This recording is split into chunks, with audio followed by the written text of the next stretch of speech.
We're going to talk about the aliens in the ocean according to the Bible. It is freezing in here. I don't know if you guys can see this, so I'll go up against the black, but can you see my breath in here? It's freezing. Anyways, the very first thing that my brain thought of whenever I heard aliens in the ocean is duh. See, like NASA used to be exclusively something that explored the ocean until in the 1950s they found something that made them say, hey, we need to get off this planet. So I kind of already assumed that there was something like that, given that the ocean is the part of the world that has almost 0% of it actually discovered or explored. Like, quite literally, it's around 99% of the ocean. We have no idea what's there. Just because it's so deep, and until recently, we haven't had any technology that's close enough to being able to get there. But really quickly, I want you guys to think about something. And this is just a theory. This is me speculating. This is absolutely not me saying this is the way it is.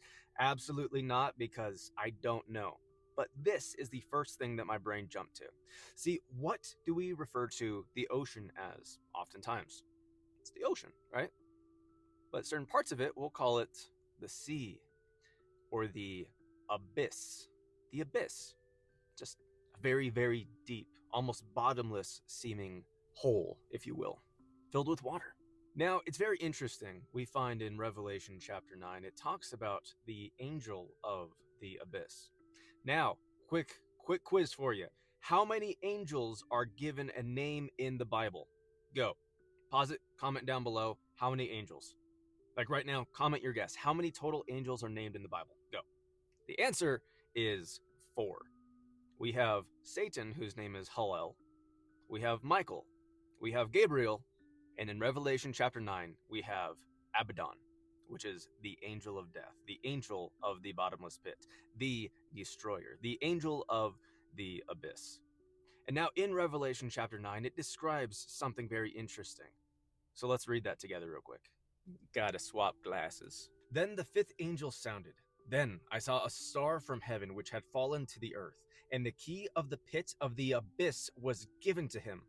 And he opened the pit of the abyss, and smoke went up out of the pit, like the smoke of a great furnace, and the sun and the air were darkened by the smoke of the pit.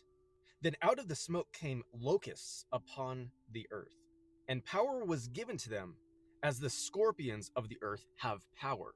And they were told not to hurt the grass of the earth, nor any green thing, nor any tree, but only the men who did not have the seal of God on their foreheads. And they were not permitted to unalive anyone, but to torment for 5 months. And their torment was like the torment of a scorpion when it stings a man.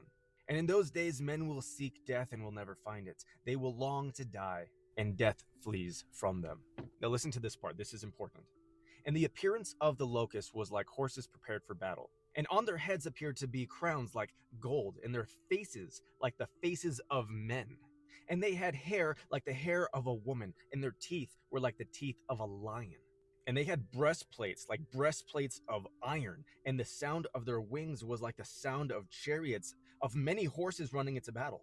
And they have tails like scorpions and stings. And in their tails is their power to hurt men for 5 months. They have as king over them the angel of the abyss. His name in Hebrew is Abaddon, and in Greek, he has the name Apollyon. This name in English means the destroyer. So now it's getting interesting. I want you to really focus on that. Whenever it's describing these locusts, these things that almost look human, but yet very different from humans. They're rising out of the abyss, and they're coming out to torture people for 5 months. Now, of course, if you look at this in a premillennial worldview, there's been a lot of different speculations on what this could be.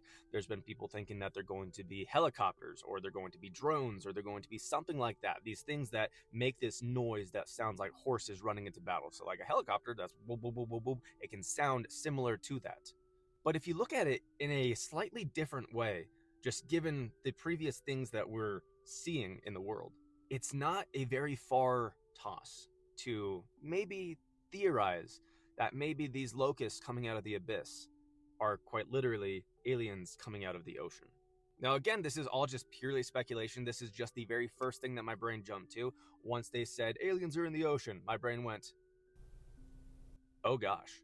Now, see, these locusts, though, these aliens, these are demons. Okay, these are the things that have been kept captive. These are going to be the demons that were held in the pit because they went out of their bounds. So let's jump backwards real quick to Jude 1:6. And my goodness, my hands are cold, and this is hard to turn pages gently and delicately when your hands are freezing. All right, so listen to this. We're going to start at verse 5. Now I want to remind you, though you know all things, that Jesus, having once saved a people out of the land of Egypt, subsequently destroyed those who did not believe. And the angels who did not keep their own domain but abandoned their proper abode, he has kept them in eternal bonds under darkness for the judgment of the great days. Just as Sodom and Gomorrah and the cities around them, having indulged in the same way as these, in gross sexual immorality, and having gone after strange flesh, are exhibited as an example in undergoing the punishment of eternal fire. Now, we go back to Genesis chapter 6, where we see that the sons of God, the angels, were having intercourse with human women to produce the Nephilim. Those angels that went out of their bounds, the ones who left their proper domain and indulged in sexual immorality, having gone after strange flesh, these were locked away in a place that the Bible refers to as Tartarus. This is that word there. This is the abyss. And so you see the angel of the abyss, Abaddon, releasing all of these locusts out of the abyss. It's quite interesting because they were waiting and then they got released and then they were angry. Now, once again, everything that we talked about in this is purely speculative. This is just talking theoretically. I'm not sure. Could I be right on this? Absolutely. Could I be very wrong? Absolutely. This is just speculating. However, the one thing that we can know for sure is that aliens aren't going to be a thing. Demons are a thing. Demons are these things that we're going to be witnessing.